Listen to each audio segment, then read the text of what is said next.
네, 커먼 유거너스 안녕하세요. 전세계 아스날 팬 여러분. 2025년 2월 24일 유튜브 채널 캐스날의 불사조 모닝 시작합니다. 저는 진행을 맡은 불사조 램지입니다. 유튜브 채널 캐스날 채널 구독, 좋아요, 알림 설정 부탁드리고요. 댓글 소통도 환영합니다.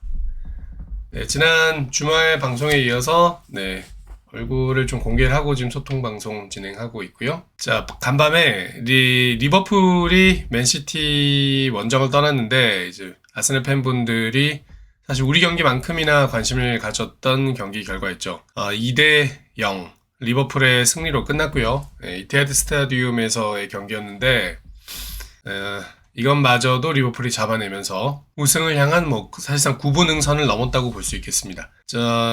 살라가 1골 1어시를 했고요.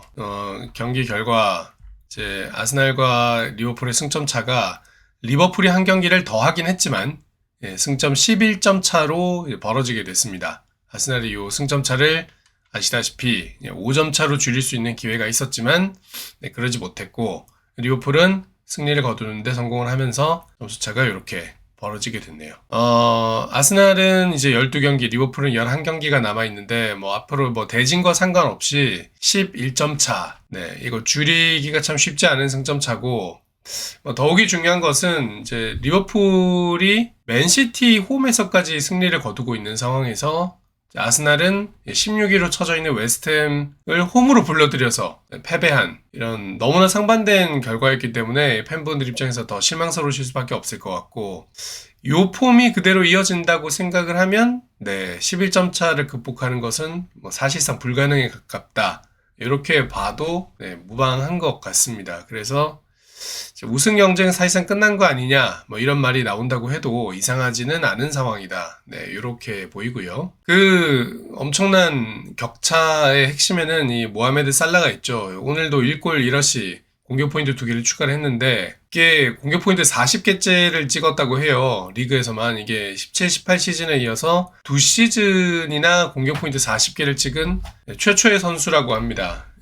하필 우리가 이제 우승에 도전할 수 있게 된 시즌에 모하메드 살라가 이런 역대급 성적을 내고 말았다. 선수 기록에서 보면 지금 득점과 도움에서 동시에 1위를 달리고 있는 이런 무시무시한 상황. 득점은 25골, 2등 알렉산더 이삭과 홀란드가 19골, 도움 16개, 2위 브렌트퍼드의 미켈 담스고르가 10개, 우리 경기를 이제 한동안 못 나오게 되는 부카요 사커가 10개. 그래서 공격 포인트가 41개입니다. 2위 이삭이 24개니까 지금 2위와의 격차가 얼마나 크게 난 상황에서 혼자서 이런 이제 우승 공격 포인트 레이스를 펼치고 있는지 보실 수가 있고, 이 퍼포먼스는 그야말로 득점왕과 도움왕을 동시에 거머쥐었던 티에리 앙리의 그 최고 시즌에 맞먹는다고 볼 수 있겠죠. 대단하다, 이렇게 말을 해야 될 것 같고, 이게 결정적으로 지금 아스날 같은 경우는 지금 10골을 득점한 선수가 없단 말이에요. 카이 하베르츠가 지금 공격 포인트 9개. 물론 리버풀도 지금 살라를 빼고 나면 이제 루이스 디아즈와 코디 각포가 9골, 8골로 상당히 처져 있습니다만, 여기에 리버풀은 25골에 16도움을 올리고 있는 공격수가 존재한다. 이 점이 사실상 아스날과 리버풀의 격차를 가장 결정지었던 요소라고 볼 수 있겠습니다. 그렇기 때문에 지금 윤성민님 말씀하신 것처럼 어떻게든 여름 이적 시장에서는 공격수 데려와야 할 것 같고요. 그러기 위해서는 겨울에 공격수를 사지 않았던 거고요. 하여튼 이제 지난 일요일 아스날의 경기 결과와 더불어서 여러모로 아스날 팬들 입장에서는 힘이 빠지게 되는 리버풀의 경기 결과였다, 이렇게 얘기할 수 있겠습니다. 맨시티 같은 경우에는 이제 챔스 탈락에 이어서 이번에 또 지난 라운드에서 뉴캐슬을 이제 잡아내면서 이제 상승세를 좀 타는 느낌이었는데, 리그에서는 결국 리버풀을 상대로는 그 상승을 이어가지 못하면서 아쉬운 결과가 나왔다고 볼 수 있겠고요. 지금 순위 경쟁에서 보더라도 맨시티가 노팅엄에 이어서 44점, 챔스 4위 경쟁을 하고 이제 챔스 진출권을 놓고 4위 경쟁을 하고 있는 뉴캐슬과 44점 각각 동점을 이루게 되면서 뉴캐슬은 또 승리를 거뒀거든요.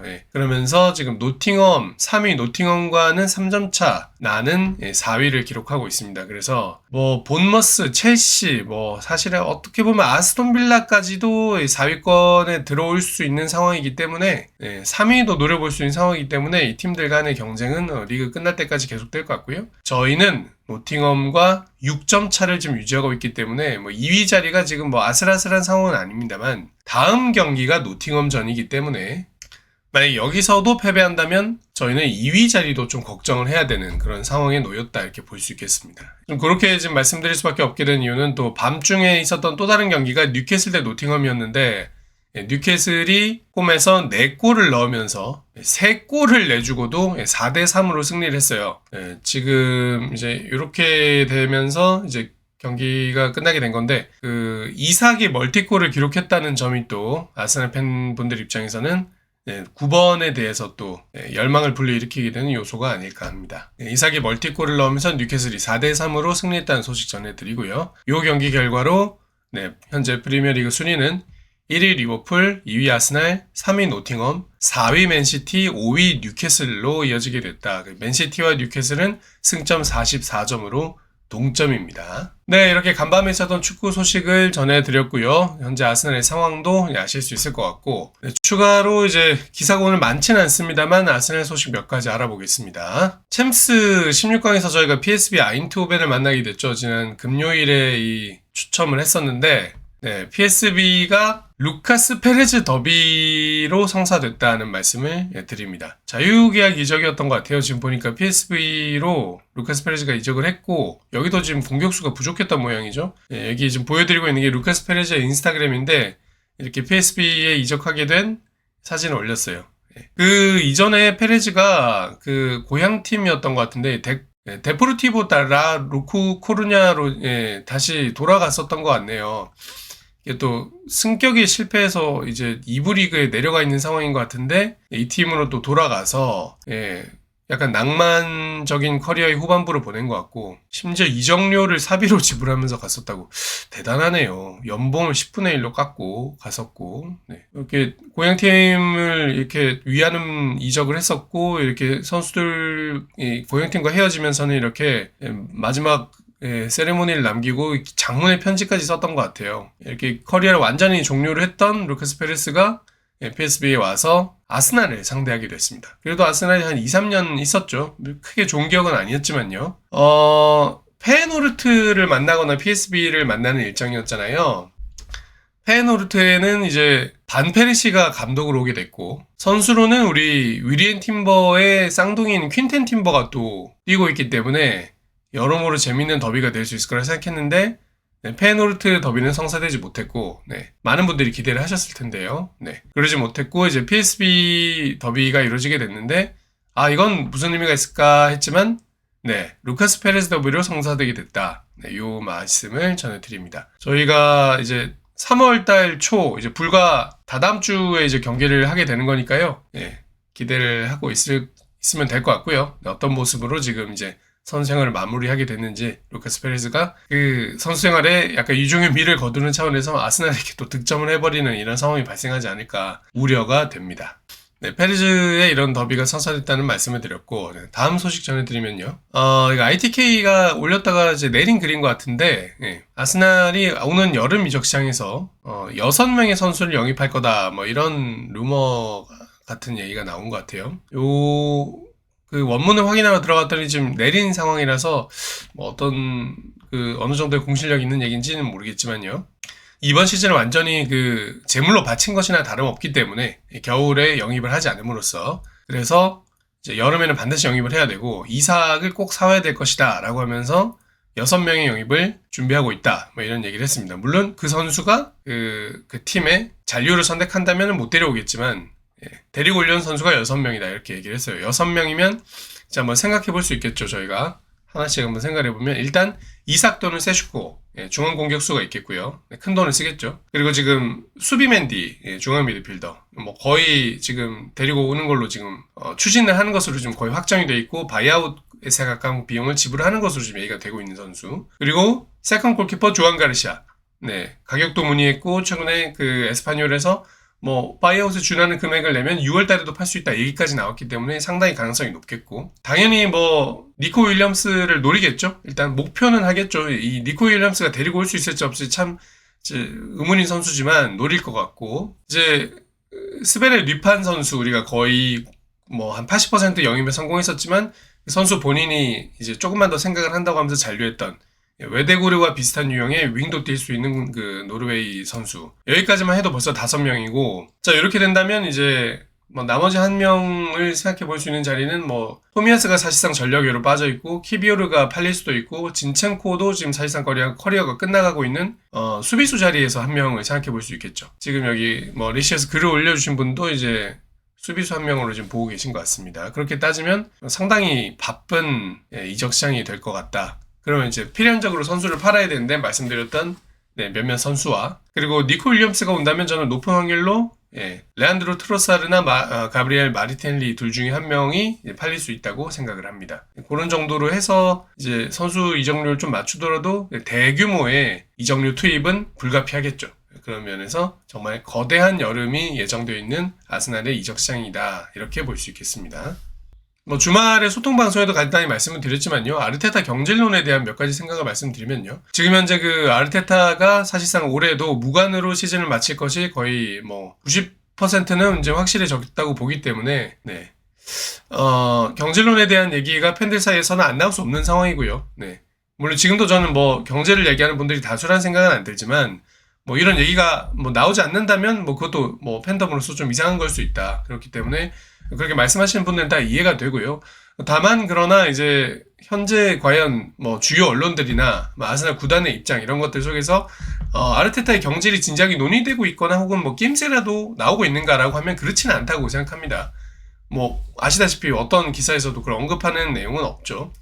이제 과거에 이제 아스날 구단의 입장을 좀 거슬러 올라가 보더라도 적어도 저는 한 2번 정도 아르테타가 경질에 가까운 그 팬들의 요구를 받아들였던 적이 있다고 생각하거든요. 그때가 이제 두 번째 시즌 파리로 시즌을 마치고 두 번째 맞이했던 시즌에서 초반에 엄청나게 안 좋은 성적을 거뒀을 때 한 번, 그 다음 두 번째는 4위에 도전하던 시즌에 겨울에 이적 시장에서 영입을 하나도 하지 않고 한 18명 정도의 스쿼드로 그냥 시즌을 맞이했다가 사실상 5위로 시즌을 마무리하게 됐던 그 시즌.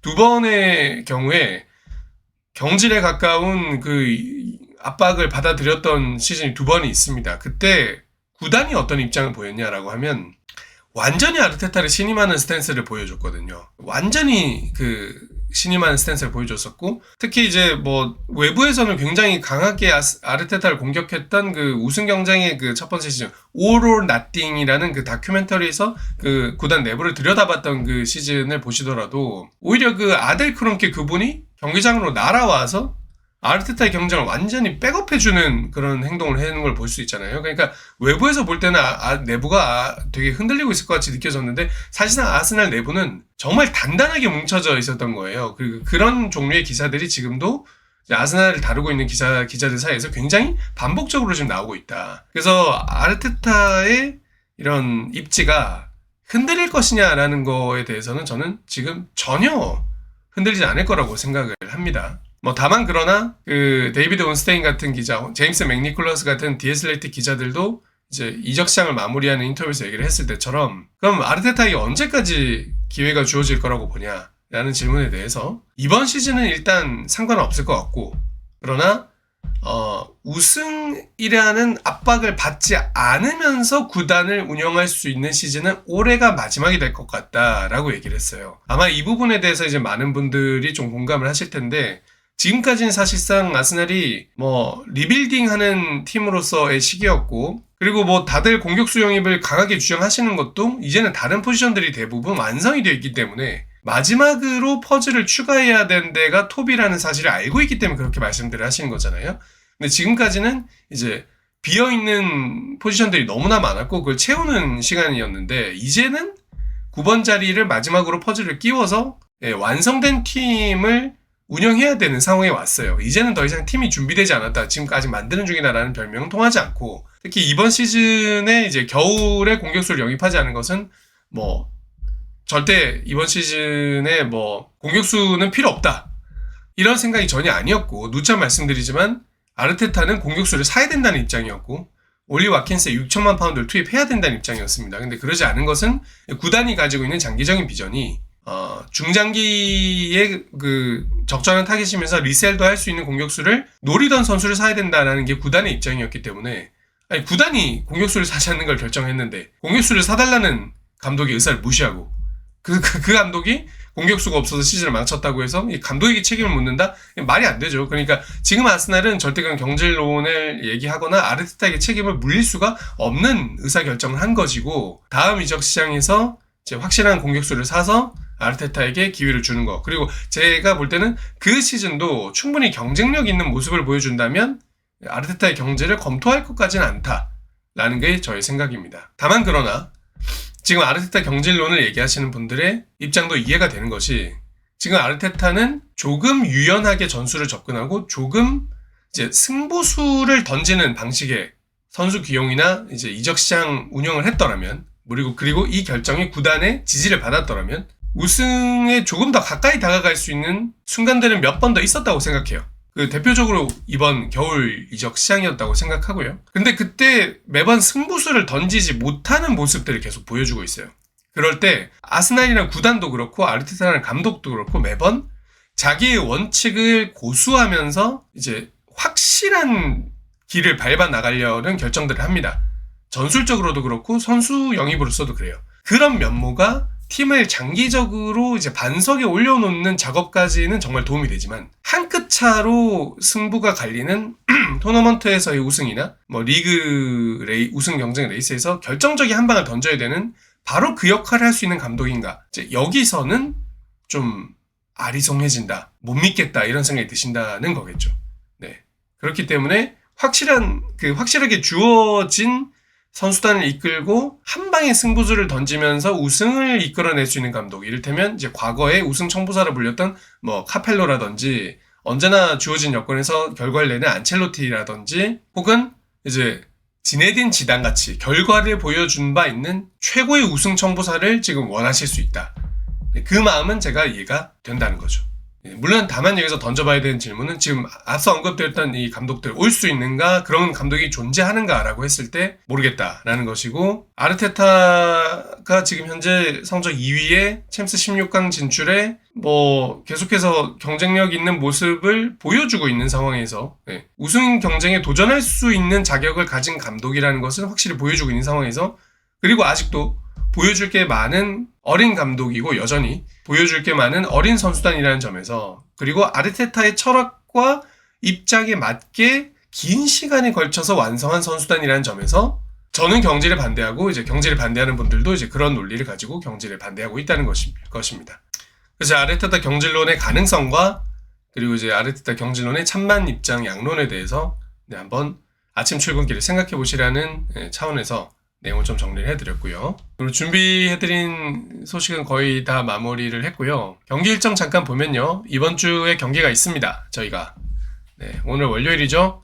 월, 화, 수 하고 목요일 넘어가는 새벽 4시 반에 노팅엄 원정을 떠나게 되는데, 말씀드렸다시피 저희의 2위 수성을 위해서라도 대단히 중요한 경기입니다. 요거 이제 봐야겠고요. 그러고 나면 이제 3월로 넘어가게 되는데, 3월은 챔스가 있어요. 챔스 16강전이 저희가 3월 5일 수요일에 있네요. 3월 5일 수요일 경기를 하고, 3월 달에 경기가 중요한 경기가 2개가 있죠. 10일 월요일에 맨유전, 16일에 첼시전 이렇게 있습니다. 그 사이에 또 저희가 챔스 2차전도 해야 되고요. 그러니까 3월은 일정이 초반에 좀 밀려 있어요. 그래서 노팅엄 경기 하고 나서 3월 4경기 보고 나면은 그 뒤에 또 2주는 쭉 쉬거든요. 그 사이에 우리 사카와 마르티넬리가 복귀를 할 겁니다. 그러면은 4월 경기들은 또 지금보다는 나은 경기력을 보여줄 수 있겠죠. 이번 시즌 좀 특히 불운했습니다, 저희가.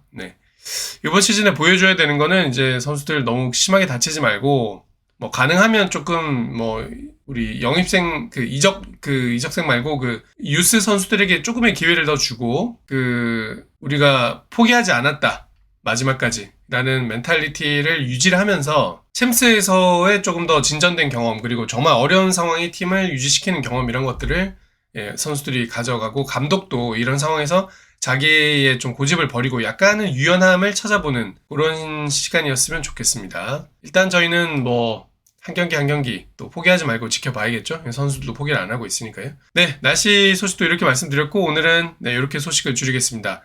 유튜브 캐스넷 채널 구독, 좋아요, 알림 설정 부탁드리고요. 저는 내일 다시 돌아오겠습니다. Come on, you gunners. 감사합니다. 월요일 아침인데 힘찬 아침 시작들 되시고요. 이번 주도 화이팅 하십시오. 기사가 너무 많지 않으면 뭐 매일 방송을 안 할 수도 있을 것 같습니다. 이제 뭐 대체로 이제 정리를 했기 때문에 만약에 이제 방송을 하게 되는 날에 제가 좀 평일에 공지를 드린 걸로 이렇게 하겠습니다. 이 내용 게시글로 정리를 해 놓겠습니다. 감사합니다. 다들 힘차게 침주해 주십시오.